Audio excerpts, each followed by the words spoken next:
Imagine paying 18 lakhs in GST, right?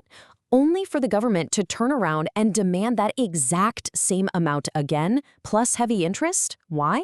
Because a buyer simply ignored GSTR-2B matching. Yep, the vendor just secretly pocketed the cash, completely leaving the company to foot this massive 18 lakh bill for a second time. Absolutely brutal.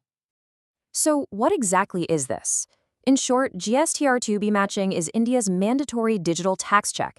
It's the system that electronically proves your vendor actually deposited your tax money with the government.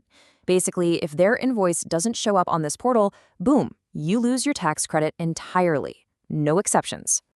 Think of it like buying a concert ticket through a travel agent. You hand them the cash, you're excited. But when you get to the gate, the guard refuses to let you in. Why? Because that agent kept your money. Now, if you want to get inside, you've got to pay the venue all over again out of your own pocket. Let's look at how this plays out in the real workplace. Take XYZ Limited. Ria buys a batch of steel and pays her vendor 10 lakhs, plus another 1.8 lakhs in GST. But here's the catch. This vendor is totally non-compliant and just skips filing their returns. So when XYZ's finance team checks the government's GSTR-2B portal at month end, that invoice, it's just completely missing. And here comes the really painful reality.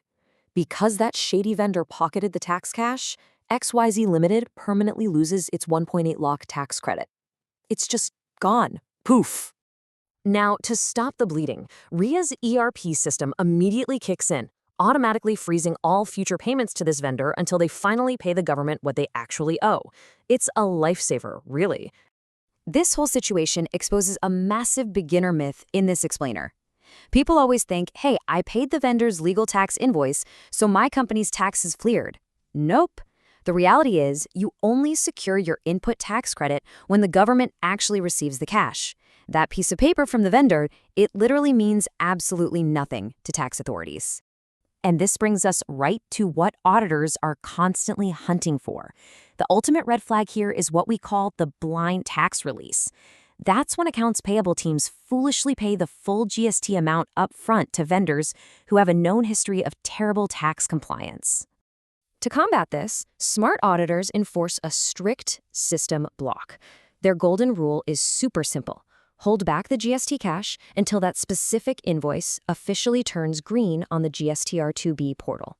So, let's recap the crucial takeaway for us. The GSTR-2B portal is the absolute only proof the government actually got the cash. Never, ever trust just the paper invoice. You have to verify digitally before releasing any GST payments. But if paying the invoice once isn't enough to guarantee safety, what happens to your bottom line when your AP team accidentally pays that exact same invoice twice? Definitely something to think about for your next audit.